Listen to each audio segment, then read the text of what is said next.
मेरा नाम जिज्ञासा है और मेरी एक 16 साल की बेटी मीना है। मीना को हमेशा से सिर में दर्द रहता था। मैं उसे शहर के कई बड़े अस्पतालों में इलाज के लिए लेकर गई, लेकिन कोई फायदा नहीं हुआ। मेरे पति बहुत पहले दुनिया छोड़ चुके थे, इसलिए मैं और मेरी बेटी किराए के एक छोटे से घर में अकेले रहते थे।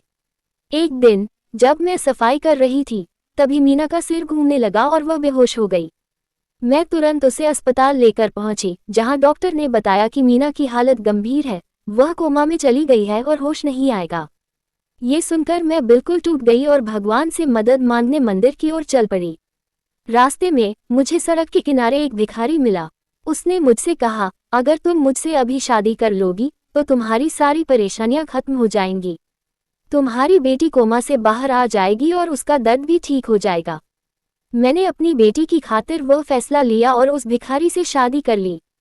शादी होते ही मेरी मीना को होश आया और उसका सिरदर्द भी ठीक हो गया। मैं दुल्हन बनकर कमरे में बैठी, लेकिन फिर वह भिखारी। मीना 8वीं कक्षा में पढ़ती थी और रोज की तरह उस दिन भी स्कूल से लौटकर सीधे रसोई की ओर आई। वह हमेशा की तरह बोली, माँ जल्दी से खाना दीजिए, बहुत भूख लगी है और माँ आज फिर से सर में बहुत तेज दर्द हो रहा है। मैंने चौंक कर उसकी ओर देखा। उसके चेहरे पर थकान की लकीरें थीं, आंखों में अजीब सी बेचैनी। मैं दौड़कर उसके पास गई। वह दोनों हाथों से सिर पकड़कर बैठ गई और कांपती आवाज में बोली, माँ ऐसा लग रहा है जैसे किसी ने मेरे सिर में लोहे की कील ठोक दी हो। बहुत दर्द हो रहा है माँ, बहुत। उसकी हालत देखकर मेरा दिल बैठ गया। हाथ पैर सुन्न हो गए, मानो किसी ने मुझे भी जकड़ लिया हो। मैं कांपते हाथों से पानी लेकर आई, दवाई दी और उसका माथा सहलाने लगी। कुछ देर बाद मीना थोड़ी शांत हुई। मैंने हौले से पूछा, बेटा अब कैसे लग रहा है? उसने हल्के से सिर हिलाया और बुझे स्वर में कहा, थोड़ा बेहतर हूँ माँ, बस थोड़ा आराम करने दो। मैंने कहा, चलो डॉक्टर के पास चलते हैं, अब और नहीं सहा जाता। लेकिन मीना ने आंखें बंद करते हुए मना कर दिया, नहीं माँ, बस थोड़ी देर सो लेने दो, सब ठीक हो जाएगा। वह अपने कमरे में चली गई। मैं दरवाजे के पास खड़ी उसे देखती रही, लेकिन अंदर ही अंदर मेरा दिल घबराहट से कांप रहा था। मैं खुद को रोक नहीं पा रही थी, न जाने मेरी बेटी को क्या हो गया है। ये सिर्फ सिर दर्द नहीं है, कुछ और है, कुछ अनजाना, डरावना, जिसे मैं समझ नहीं पा रही थी। शाम को जब मीना अपने कमरे से बाहर आई तो उसका चेहरा खिला हुआ था। उसकी आंखों में अजीब सी चमक थी और वह पहले से कहीं ज्यादा तरोताजा लग रही थी। उसे इस हालत में देखकर मेरे चेहरे पर भी मुस्कान लौट आई, जैसे किसी ने दिल के बोझ को थोड़ी देर के लिए हल्का कर दिया हो। अगले दिन वह फिर स्कूल चली गई, लेकिन लौटते वक्त वही पुराना मंजर दोबारा सामने था। उसका सिर दर्द फिर से हावी हो गया था। मैं उसे समझाने लगी, बेटा अब और नहीं, कल हम बड़े डॉक्टर के पास जाएंगे। इतना सुनते ही मीना फूट फूट कर रोने लगी। उसके आंसू जैसे मेरे कलेजे को चीरने लगे। कांपती आवाज में बोली, माँ अगर आप मुझे डॉक्टर के पास ले गईं, तो आप मेरा मरा हुआ चेहरा ही देखेंगी। मुझे मत ले जाए माँ, मुझे डर लगता है। मैं हक्की बक्की रह गई। ये सिर्फ दर्द नहीं था, कुछ ऐसा था जो उसकी आत्मा को भी सता रहा था। मैंने उसे गले से लगाया, उसे दवा दी और कहा, ठीक है, कुछ दिन स्कूल मत जाओ, घर पर आराम करो। लेकिन मीना ने धीरे से सिर हिलाया, नहीं माँ, मुझे स्कूल जाना है। अगर मैं घर पर रही तो। उसने वाक्य अधूरा छोड़ दिया, मानो कुछ ऐसा था जो वह कह नहीं पा रही थी। मुझे गुस्सा आ गया। बस अब बहुत हुआ, कल तुम स्कूल नहीं जाओगी और हम किसी विशेषज्ञ को दिखाएंगे। ये दर्द अब सहा नहीं जाता। मीना चुपचाप हो गई। उसकी आंखें किसी गहरे डर से भरी हुई थीं। अगली सुबह मैं सोच ही रही थी कि उसे कैसे मनाऊं, तभी वह खुद रसोई में आ गई और मुस्कुराते हुए बोली, माँ आज नाश्ता मैं बनाऊंगी। मैं चौंक गई। मैंने मीना की मुस्कुराहट देखकर खुद को हल्का महसूस किया और हंसते हुए कहा, ठीक है बेटा, आज तुम नाश्ता बनाओ, मैं आराम कर लूंगी। लेकिन मन को चैन नहीं था, इसलिए मैं रसोई में ही उसके पास खड़ी रही। मीना बड़े प्यार से चाय उबाल रही थी, हाथों की हरकत में अजीब सुकून था, मगर उसकी आंखों में अब भी एक अजीब सी थकावट झलक रही थी। तभी अचानक उसके हाथ कान पे और वह बिना कोई शब्द कहे जमीन पर गिर पड़ी। मीना! मेरी चीख गूंज गई। मेरी जान जैसे शरीर से निकलने को तैयार हो गई थी। मैं उसके पास दौड़ी, उसे झकझोरा, मगर उसकी आंखें बंद थीं, सांसें धीमी पड़ चुकी थीं। मैं बुरी तरह घबरा गई, पागलों की तरह चिल्लाने लगी, कोई है? मेरी मीना, कोई मेरी मदद करो। मेरी आवाज सुनकर मोहल्ले के लोग जमा हो गए और भगवान भला करे सरिता का, जो तुरंत हालात को समझ गई और एम्बुलेंस को फोन कर दिया। हॉस्पिटल का रास्ता हर सेकंड भारी लगता था। एम्बुलेंस की सायरन मेरे दिल की धड़कनों से टकरा रही थी। मैं बस उसकी ठंडी हथेली थामे बैठी थी, बार बार बोलती जा रही थी, कुछ नहीं होगा बेटा, आंखें खोलो, माँ के लिए। लेकिन जब डॉक्टर बाहर आए तो उनकी आंखें मेरी उम्मीद तोड़ गईं। आपकी बेटी कोमा में चली गई है, उन्होंने कहा। अब सब कुछ भगवान के हाथ में है, कुछ कहा नहीं जा सकता। कभी कभी ऐसे मरीज सालों तक सिर्फ सांस लेते रहते हैं, लेकिन जिंदगी के नाम पर बस एक साया बन जाते हैं। मैं वहीं गिरते गिरते बची, आंखों से आंसू नहीं, जैसे लावा बह निकला हो, दिल बेजान, सांसें बोझ बनी हुई। डॉक्टर ने धीरे से मेरे कंधे पर हाथ रखा और कहा, अब सिर्फ प्रार्थना करिए, वही एक रास्ता है। वे आगे बढ़ गए, मगर मैं वहीं बैठ गई। मैं अपनी बेटी मीना के सिरहाने बैठी थी। समय जैसे थम गया था और मेरे चारों ओर सिर्फ सन्नाटा पसरा था। मेरी हथेलियां उसकी ठंडी उंगलियों में दबी थीं और आंखों से आंसू थमने का नाम नहीं ले रहे थे। मुझे न अपनी भूख का होश था, न प्यास का, बस एक खालीपन था जो भीतर तक फैलता जा रहा था। काफी देर तक ऐसे ही बैठे बैठे मैं खुद को भूल गई थी। तभी एक नर्म आवाज मेरे कानों में पड़ी, मैडम, रोइए मत, भगवान पर भरोसा रखिए, आपकी बेटी ठीक हो जाएगी। ये नर्स थी जो दया से मेरी ओर देख रही थी। उसने मेरे कंधे पर हाथ रखा और दिलासा दी। मैं उठकर धीरे धीरे हॉस्पिटल से बाहर आई। धूप ढल रही थी और चारों ओर की हलचल में मुझे अजीब सी दूरी महसूस हुई। लोग अपने अपने काम में लगे थे, गाड़ियां दौड़ रही थीं, बच्चे हंसते खिलखिलाते हुए स्कूल से लौट रहे थे। हर चीज अपनी रफ्तार में थी, लेकिन मेरी दुनिया, वह तो जैसे रुक गई थी। मैंने थकी हुई आंखों से आसमान की ओर देखा, फिर अपने आंसुओं को बेरहमी से पोंछ डाला। कमजोर नहीं बन सकती। तभी मेरी नजरों के सामने एक साया आया। एक भिखारी, फटे पुराने कपड़ों में, बिखरे बाल और आंखों में एक अजीब सा सूनापन लिए। वह मेरी बहुत नजदीक खड़ा था। पहले मैं चौंकी, फिर जल्दी से पर्स से कुछ सिक्के निकाले, लेकिन उसने पैसे की ओर हाथ नहीं बढ़ाया। उसकी आंखों ने मुझे जैसे भीतर तक पढ़ लिया हो। वह शांत आवाज में बोला, इतनी दुखी क्यों लगती हो? मैंने नजरें झुकाई और टूटी आवाज में कहा, मेरी बेटी, वह अस्पताल में एक जिंदा लाश बनकर पड़ी है। वह कुछ पल मुझे देखता रहा, फिर धीरे से बोला, हर अंत एक शुरुआत हो सकता है, अगर तुम चाहो। वह भिखारी हल्की सी मुस्कान के साथ मेरी आंखों में देखने लगा, बस इतनी सी बात। मेरा दिल धड़कने लगा और दिमाग सुन्न। मैं उस अजनबी की आंखों में देख रही थी। मैंने खुद को संभालते हुए पूछा, तुम ये कैसे कह सकते हो? भिखारी ने बिना पलक झपकाए जवाब दिया, तुम्हारी बेटी का सिरदर्द, उसका कोमा, सब एक कड़ी है और उस कड़ी की कुंजी मेरे पास है। अगर तुम मुझसे अभी शादी कर लो। मेरे पैरों तले जमीन जैसे कांपने लगी। ये सिर्फ एक इत्तेफाक नहीं हो सकता था। मैंने मीना के दर्द के बारे में किसी को नहीं बताया था। फिर ये भिखारी। मैं कुछ पल चुप रही। अगर तुम्हारी बात झूठ हुई, मैंने कांपती आवाज में कहा, तो मैं बिखर जाऊंगी। लेकिन अगर यह सच है तो मैं आज ही तुम्हारे साथ चलती हूँ। वह चुपचाप सिर झुकाकर खड़ा रहा और मैं बिना एक लम्हा गंवाए आगे बढ़ गई। उसने अपने कंधे यूं झटकाए जैसे मेरी बातों की उसे कोई परवाह ही न हो। मैं भी उसके पीछे पीछे चल पड़ी। मेरे दिल में एक तूफान चल रहा था। अगर यह सब सच हुआ, अगर मेरी बेटी ठीक हो गई, तो मैं इस भिखारी को अपना भाग्य मान लूंगी, अपने जीवन का देवता। सोचते सोचते मैं उस जगह पहुंची जहां उसने कदम रोके, एक पुराना सुनसान सा मंदिर। भिखारी ने पुजारी से सीधा कहा, हमें शादी करनी है। पंडित जी ने पहले मुझे देखा, फिर उन्होंने भिखारी की ओर देखा और जैसे उनकी आंखों में सवालों की लहर दौड़ गई हो। क्या तुम सच में? उनके चेहरे पर लिखा था कि उन्हें मेरी बुद्धि पर शंका है। आखिरकार मेरी जैसी जवान और सुंदर औरत एक भिखारी से शादी। फिर भी बिना कोई और सवाल किए उन्होंने मंत्र पढ़ने शुरू किए। शादी संपन्न होते ही भिखारी ने एक शांत स्वर में कहा, अब अस्पताल चलो। जो कहा था वही मिलेगा। मैं कुछ कह न सकी, बस उसके साथ बाहर निकली। वह मुझे अस्पताल के बाहर छोड़ते हुए बोला, अंदर जाकर देख लो, तुम्हारी मीना पूरी तरह ठीक है। और हाँ, मैं आज शाम तुम्हारे घर आ रहा हूँ। तुम्हारा पता मुझे मालूम है। मैं सन खड़ी रह गई। तुम्हें मेरा पता कैसे मालूम? मैं एक पल वहीं जड़ बनी खड़ी रही और फिर दौड़ती हुई अस्पताल की ओर भागी। मेरी सांसें तेज थी। मैंने उस भिखारी की ओर एक बार भी मुड़कर नहीं देखा। उस पल मेरे लिए सिर्फ एक चीज मायने रखती थी, मेरी बेटी मीना। मेरी आंखों के सामने सिर्फ उसका चेहरा था, उसके चेहरे की वो मासूम मुस्कान जो जाने कितने समय से खो गई थी।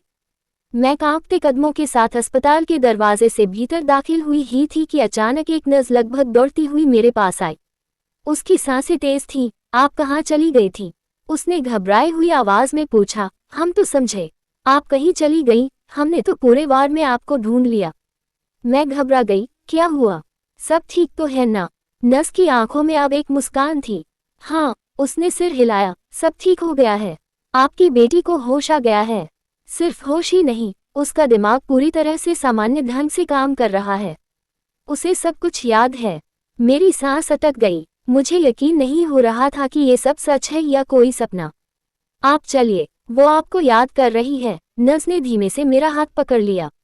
मैं दौड़ते हुए उस कमरे की ओर बढ़ी और जैसे ही दरवाजा खोला मेरी आंखें भर आईं।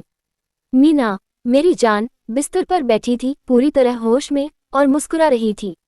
माँ, उसने धीमे से कहा। मेरे पैरों तले जमीन खिसक गई। मैं फौरन दौड़कर उसके पास गई, उसका चेहरा अपने हाथों में लिया। मीना ने मेरी आंखों में देखा, उसके चेहरे की रौनक लौट आई थी। डॉक्टर थोड़ी देर बाद कमरे में आए।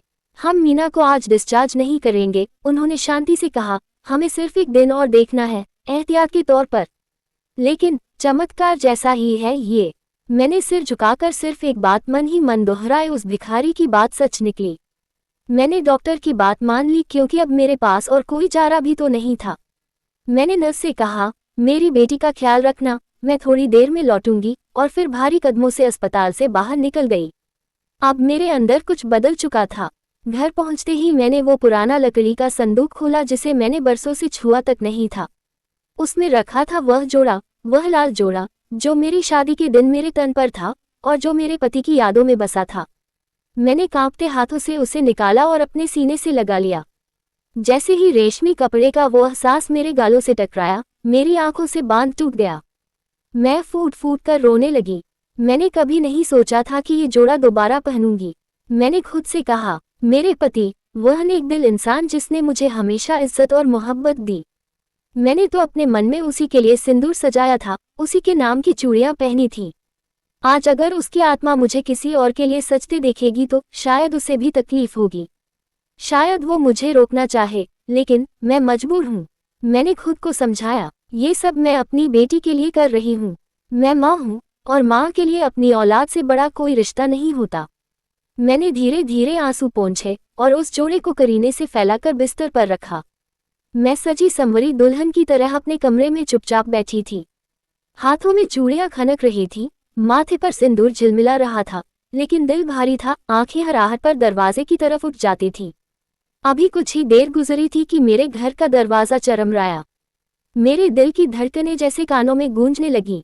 मैं जोर से अपने दुपट्टे को संभालकर सीधी बैठ गई। आहटें पास आती गईं और फिर कमरे का दरवाजा धीरे से खुला। लेकिन जो भीतर आया वो देखकर मेरी सांस अटक गई। मेरी आंखें फटी की फटी रह गईं। दिल धड़कते धड़कते जैसे थम गया। वो कोई भिखारी नहीं था। तक तुम, मेरी आवाज कांप गई। वो हल्के से मुस्कुराया और बोला, हाँ, मैं ही हूँ। लेकिन अब उस रूप में नहीं जिस रूप में तुमने मुझे आखिरी बार देखा था। मुझे लगा जैसे मेरे पैरों के नीचे से जमीन खिसक गई हो। मैं कुछ समझ ही नहीं पा रही थी। मेरा नाम जिज्ञासा है। ये कहानी उस वक्त की है जब मैं कॉलेज की स्टूडेंट थी और मेरे दिल में आसमान छूने वाले सपने पल रहे थे। मैं हमेशा से चाहती थी कि पढ़ाई पूरी होने के बाद मैं गरीबों और ज़रूरतमंदों की सेवा करूं, एक ऐसा काम करूं जिससे समाज में कुछ अच्छा बदलाव आ सके। मेरे मन में एक दिन अपनी खुद की एनजीओ खोलने का सपना था। लेकिन मेरी जिंदगी ने एक नया मोड़ लिया जब मेरे लिए सौरभ का रिश्ता आया। सौरभ एक सभ्य और अच्छे परिवार से था, जो इज्जतदार और संभ्रांत था। मेरे माता पिता ने बिना देर किए इसे मंजूर कर दिया। मेरे लिए यह एक बड़ा झटका था। जब उन्होंने मुझसे कहा कि तुम्हारी शादी सौरभ से ही होगी, तो मैं टूट गई। मेरी आंखों में आंसू छलक पड़े। मैंने अपने पिताजी से हाथ जोड़कर पूछा, पिताजी, मेरे सपनों का क्या होगा? मैं तो समाज की सेवा करना चाहती हूँ, लोगों की मदद करना चाहती हूँ।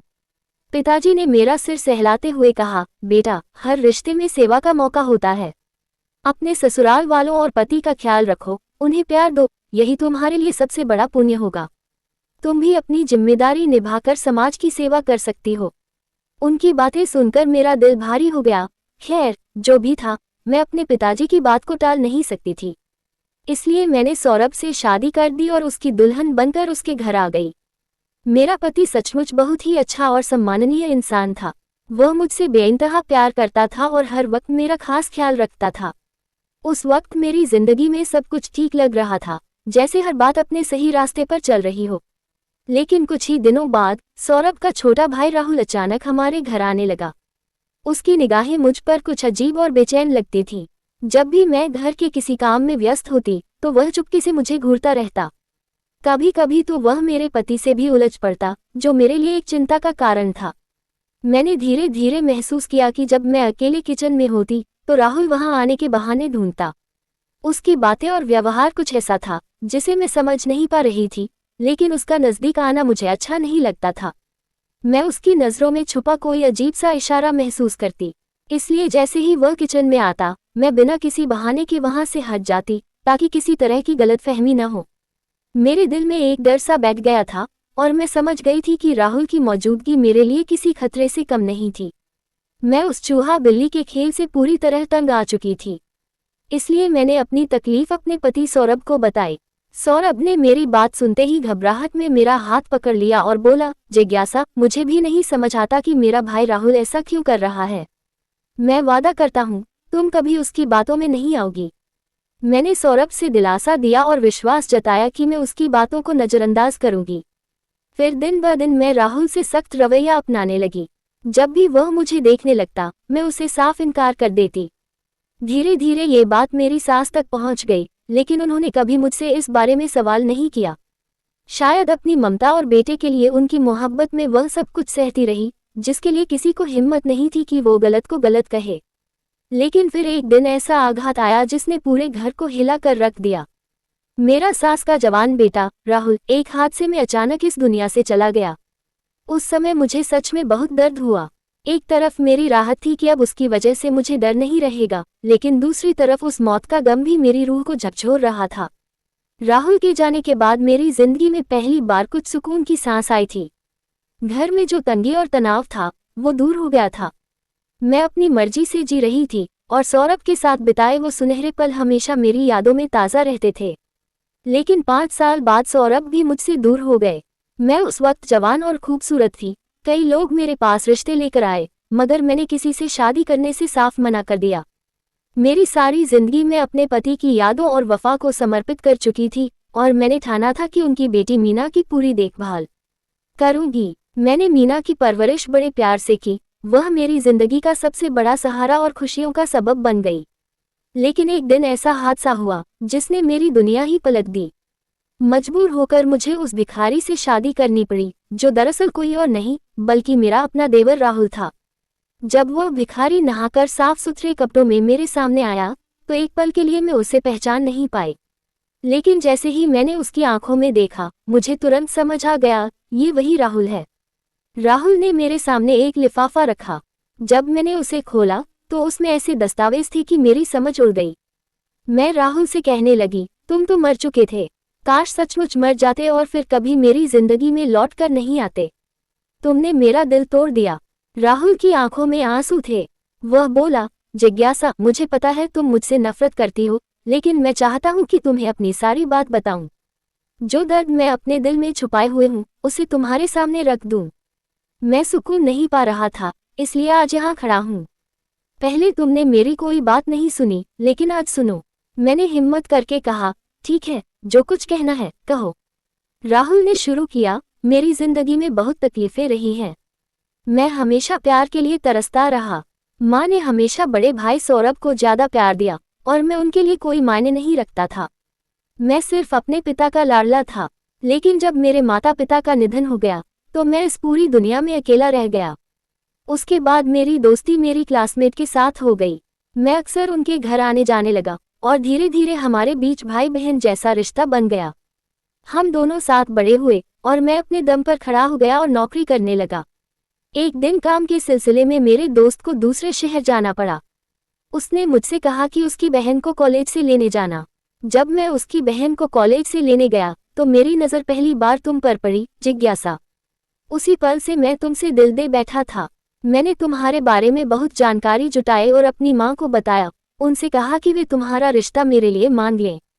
लेकिन उसी समय मेरा ट्रांसफ़र इलाहाबाद हो गया।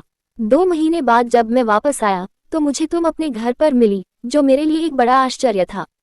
मैंने माँ से पूछा, माँ, आपने बिना मुझे बताए सौरभ की शादी जिज्ञासा से कर दी, जबकि मैं उसी लड़की से शादी करना चाहता था। मेरी आंखों में देखकर माँ ने सख्ती से कहा, मुझे कुछ पता नहीं, वह अब तुम्हारे बड़े भाई की दुल्हन है, तुम्हें उसका सम्मान करना होगा। मैं हैरान रह गया कि मेरी अपनी माँ मुझसे ऐसा कैसे कह सकती है। मैंने सौरभ से बात की तो उसने मेरा मजाक उड़ाते हुए कहा, अब तुम कुछ नहीं कर सकते, बस चुप रहो। मैंने सोचा, कभी तुम्हें इस बारे में बताऊंगा, लेकिन तुमने मेरी बात नहीं सुनी। एक दिन जब मैं काम से लौट रहा था तो कुछ लड़कों ने रास्ते में मुझे घेर लिया और डंडों से मारने लगे। मैंने पूछा, मैंने क्या किया? एक ने कहा, तुम्हारे भाई ने हमें तुम्हें मारने के लिए पैसे दिए हैं। मैं ये सुनकर हैरान रह गया। अचानक एक डंडा मेरे सिर पर लगा और मैं बेहोश होकर कोमा में चला गया। और जब मैं 17 साल बाद ठीक हुआ तो मेरी पूरी दुनिया ही बदल चुकी थी। मैं अपनी जवानी अस्पताल के बिस्तर पर गुजार चुका था। एक करीबी रिश्तेदार के घर जाकर पता चला कि मेरी माँ और बड़ा भाई सौरभ अब इस दुनिया में नहीं रहे। साथ ही मुझे ये सच्चाई भी पता चली कि मेरे पिताजी ने 2 शादियां की थीं और सौरभ की माँ मेरी सौतेली माँ थी। असल में मेरी असली माँ मुझे जन्म देते वक्त ही दुनिया छोड़ चुकी थी।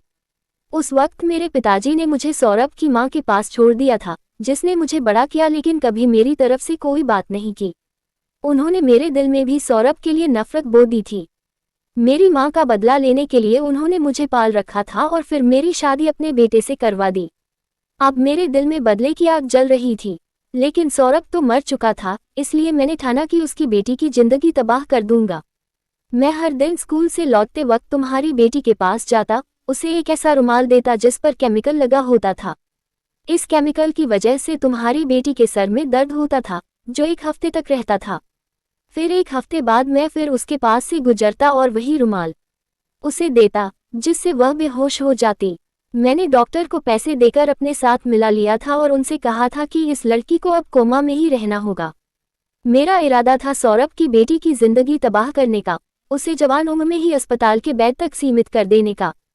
जब मैं अस्पताल आया, तुम्हें रोते देखा तो मैं घबरा गया। अपने आप से कहने लगा, मैं क्या कर रहा हूँ? अपने ही प्यार को दर्द दे रहा हूँ। इसलिए मैंने दिखावा किया और तुमसे कहा कि मुझसे शादी कर लो, तुम्हारी बेटी ठीक हो जाएगी।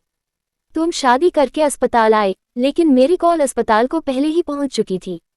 मैंने नर्स से कहा कि आज इस लड़की को बेहोशी का इंजेक्शन न लगाया जाए। जिज्ञासा, मैं तुमसे दिल से प्यार करता हूँ। अगर तुम्हारे दिल में अब भी मेरे लिए कोई जगह नहीं है तो मैं तुम्हें तलाक देने को तैयार हूँ। इस लिफाफे में मैंने तलाक के कागज रखे हैं। मैं हमेशा के लिए यहाँ से चला जाऊंगा। राहुल वहां से जाने ही वाला था कि मैंने उसे रोककर कहा, मुझे सोचने के लिए थोड़ा वक्त चाहिए। मेरे दिल में जो सौरभ के लिए गुस्सा और नफरत थी, वह धीरे धीरे टूटने लगी थी। मुझे एहसास हुआ कि सौरभ इतना भी बुरा इंसान नहीं था जितना ने सोचा था, और मैंने अपनी जिंदगी को बेवजह खराब किया था। राहुल मेरे घर अक्सर आने लगा और धीरे धीरे मैं उसे अपना ही मान बैठी। राहुल ने भी मेरी बेटी मीना को अपनी बेटी की तरह अपनाया। सौरभ की बेटी के प्रति जो उसके दिल में कड़वाहट थी, वह अब पूरी तरह खत्म हो चुकी थी। आज हम तीनों, मैं, राहुल और मीना, खुशी खुशी एक साथ रहते हैं। दोस्तों, उम्मीद है आपको हमारी कहानी पसंद आई होगी। अगर कहानी पसंद आए हो तो वीडियो को लाइक जरूर करें। चैनल पर नए हैं तो सब्सक्राइब करें और नोटिफिकेशन बेल भी दबाएं ताकि अगली अपडेट सबसे पहले आपको मिले।